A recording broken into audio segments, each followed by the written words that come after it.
A very good morning, dear students.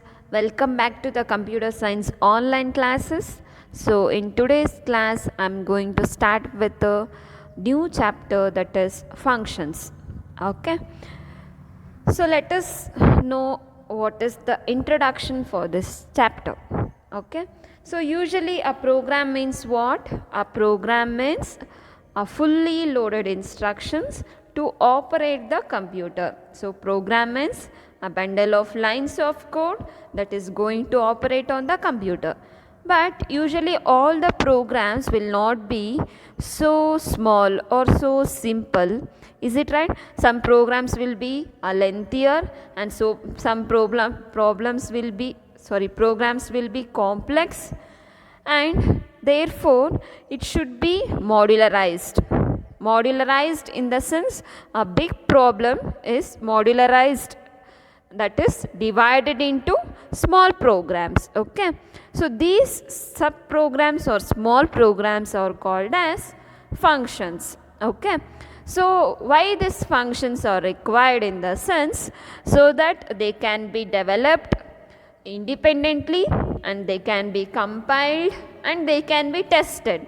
But at a time, the whole lengthy program or complex program, it will be very difficult to handle for the programmers. Is it right? So for that sake only, all those complex problems are divided into smaller problems. Okay, so that it can be compiled and tested easily. And one more advantage from this functions is they can be reused. So reused in the other programs also. So this is about the introduction for the chapter functions. Okay.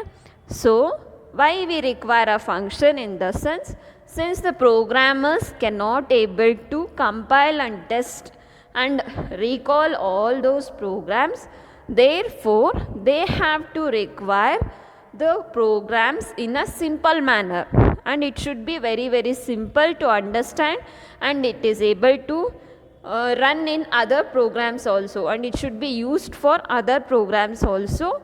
Therefore the users has to modularize the big problems into smaller programs. Okay, so those smaller programs are called as, or subprograms are called as functions. Okay. Okay, so these functions can be tested, it can be compiled independently, and they can also be used, reused in other programs as well. Okay. So next we'll see the definition of a function.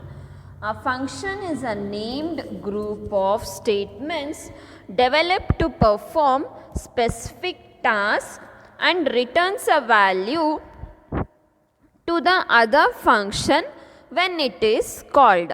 Okay, so this is a textbook definition, you have to know. So what does it mean? So a function is a what? It is a group of statements. See, always all the functions will be enclosed within a flower braces. Okay, or it is also called as curly braces. So within this, the programs will be present. So what is this? A group of statement is going to do? It is going to perform some specific task. So some specific task in the sense, it is having some particular task or particular job to do with, for example, addition, or for example, subtraction, or for example, division. Okay, so like this, it is having some specific task to be performed, and it will return a value. So it is going to return some value to the other functions when it is called. So whenever the main function is going to call, it will return the value which is processed by that particular function. Okay, so this definition I hope you all have understood. So it will be still more clear when you are going to see the syntax of a function. Okay. See, next we'll see the types of functions. So in C++ library there are two types. So one is library functions, another one is user defined functions. So library functions, another one is user defined functions. Okay, so let us see what are these things. See, library functions in the sense a standard library is a collection of predefined functions and other programming elements which are accessed through the header files. So all the library functions is going to be accessed through what? Through header files. So all the standard library functions are already predefined. Predefined in the sense it is having the meaning in the compiler. Okay. See, next we will see some of the operations are programmed and stored in the C++ library so that they can be used in the program. See, if you are using this C++ library function, it is already predefined, is it right? Therefore, the operations are programmed so that it can be performed whatever the actions is required, and hence programmed, and final result is stored in the C++ library. So these functions are called as library functions. So what does the library function means? A library function is a standard library function. It is a collection of predefined functions and other programming elements which are accessed through the header files. Okay, from where it is accessed? From the header files. Okay. See, next we'll see. Next, for example, we shall include math.h. So math.h is what? It is used for mathematical functions. So this is used for mathematical functions. #include iostream.h. So as I told, it will be included with header files. So whenever you see something, for example, math only I will take, with .h is there in the sense, it is called as header files. Okay, so this is what? This is preprocessor directives. So #include is preprocessor directive and math.h is header file. So this particular math.h is used for mathematical functions. As in the name it is showing that there is a it is used for mathematical functions. iostream is used for input output functions. So in the chapter 9 you must be knowing iostream is used for inputting and outputting the functions or statements. So that is for using cin and cout statements, you have to include this iostream.h. So what does this statement is? #include iostream.h, in the sense include all the header files which are related to input output statements. Okay. So this header files are included into our program by using #include directive. Okay. So these functions are stored in special files called as header files. So all the library functions are stored in header files. Okay. So this is about library functions. So library functions are the standard library functions which is having a predefined functions, some other programming elements which will be accessed through the header files. Okay. So next we'll see what does the user defined functions means. So user defined functions in the sense user whenever require some particular functions or subprograms to solve some complex programs, at that time user is going to modularize the programs into some smaller programs. So those are called as user defined functions. Such functions are normally referred to as user defined functions. See, if for example if you are having some big problem like this. So this is, I am showing curly braces. From here to here you are having some big problem. So this is, we shall consider it as A problem. So this A problem further divided into A1 and A2. So further this A1 is divided into AA and AB. So this A2 is divided into AC and AD. So like this, a big problem is divided into smaller problems to solve the functions normally. So that it is called as user defined functions. A user defined is a complete and independent program which can be used or invoked by the main program or by the other subprograms. So this, all this subprograms can be invoked by itself or by main program or some by other subprograms. Invoked in the sense it can be called. Okay. So this is about user defined functions. So user defined functions are written to perform definite calculations. After performing their task, they send back the results to the calling function or subprogram. See, some particular task is done. Okay. See, for example, class teacher is there.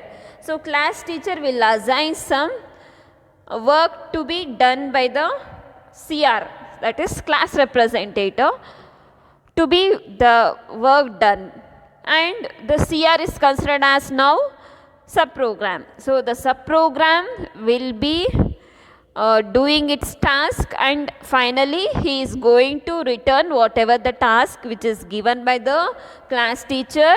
So class teacher is what? Main function. To the main function, the CR is going to return all the values. So this is the user defined function is going to give the results, give the value back to the main function. Okay. So this is the meaning. So user defined function is now CR. Main function is class teacher. Okay. See, you will be having main function here and sub function here. So whenever the work is done by the user defined function, so this function will return some value to the main function. Okay. So next we will see different header files. So what are the header files we are having in C++ library are stdio.h, so that is a standard input output.h, iostream.h, so that is for input and output cin and cout statements, iomanipulate.h, so that is manipulating the output operations and input operations, like for example if you want to include end L, if you wanted to include set W functions, at that time you have to include iomapping.h, standard library.h.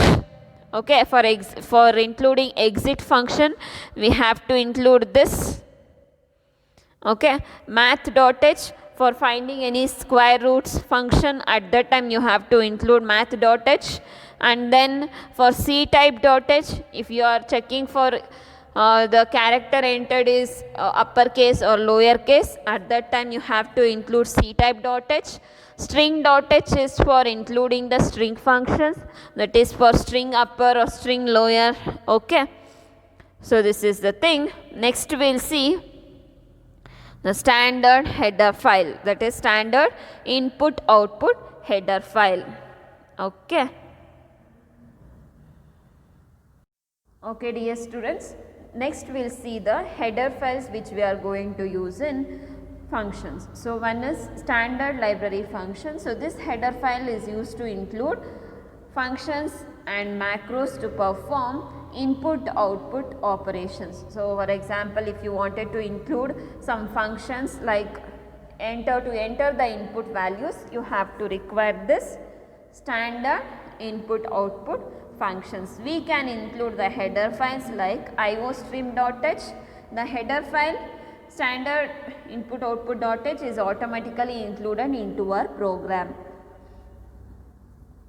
So some of the functions of this header files are getC, getS, putS, fopen, fclose, scanf, printf. Okay, so these are the standard input output header files functions. Okay, see what particular function, what the function it is going to do, we will see. getC, it is going to read the single character from the standard input device. putC, it is going to write the single character to the standard output device. getS, it reads the complete line. putS, it writes the complete line.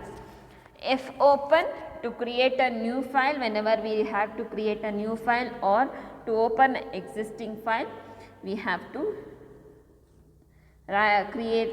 open this fopen file. fclose, it is used to close the present file which is opened. scanf, this is used to read the formatted data. printf, it is used to print the formatted data. Okay, so next we will see iostream.h. Why I am going to specify all this function in the sense, in the program, while if you are writing any program, if you are using any of these functions, at that time you have to include this standard io.h file.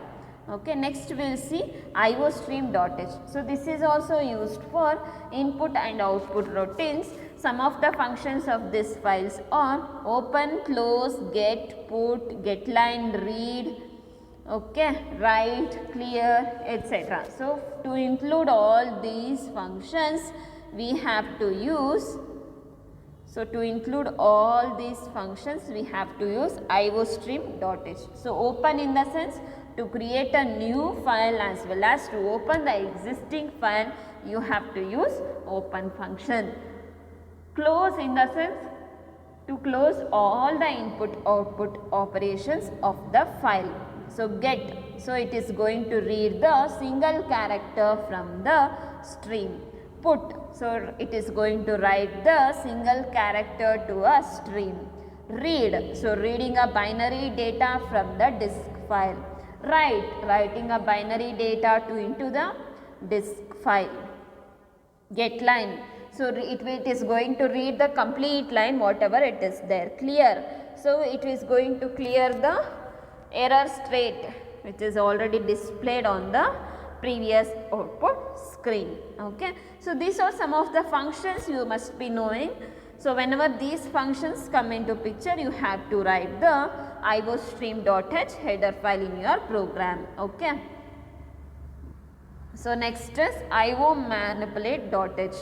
So these are called as, to manipulate some of the data, we have to use this manipulators. So manipulators in the sense to change or to modify the output data, we have to use this iomanipulate.h. Okay, see some of the header files, some of the functions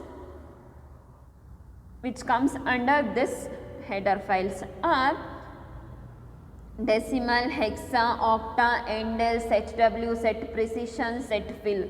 So I hope all these functions, last three functions, 4 functions I already discussed in the previous chapters. Let me discuss this again. Endl in the sense to insert a new line character. So to insert a new line character, we have to use this endl function. Setw in the sense it is going to provide the space width to an integer.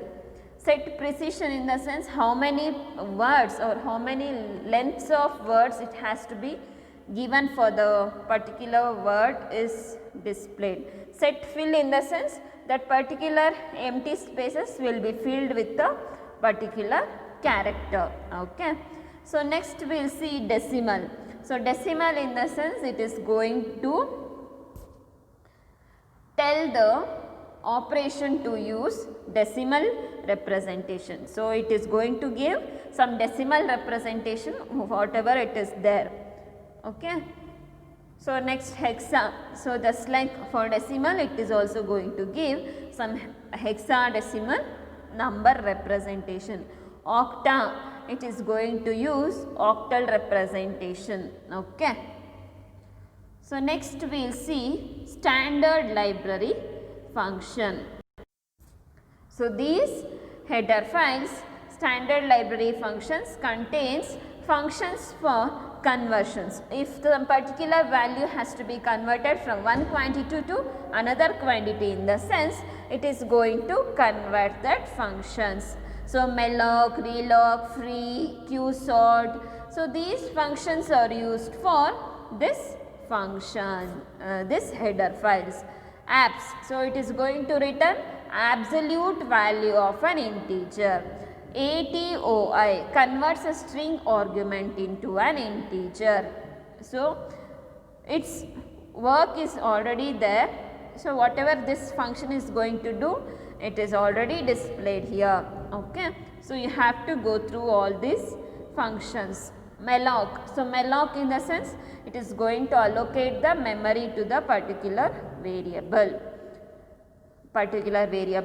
block. Reloc in the sense reallocate the particular memory block. Free in the sense deallocate the memory block. Qsort in the sense sort elements of the array. Okay. So, next we will see math.h. So, math.h header file contains some of the mathematical functions to perform various calculations like finding the square root or finding the sin x value, cos x value, floor, ceil. Okay. So, that functions are used in this mathematical .h. So, math.h. So, sin x function, it is going to give the trigonometric value of sine. So, okay. So, where x must be a radian value. Okay. So, cos x, it is going to give the trigonometric cos x of a x value. Okay. Next, tan x, it is going to give the tangent of a x value. Same as log x, it is also going to give the natural logarithms of a x. Ceil, so it is going to round off the x to the nearest integer not less than x. So, like it is going to round off to the nearest integer. See, there is a value, so that is 7.2 is there. So, this will be sealed to 8. So, floor also it is going to rounds off to the nearest value, that is 7, but ceil is going to increase the value, but this floor is going to decrease the value. So, whatever it is there here before the decimal point, that is going to be printed.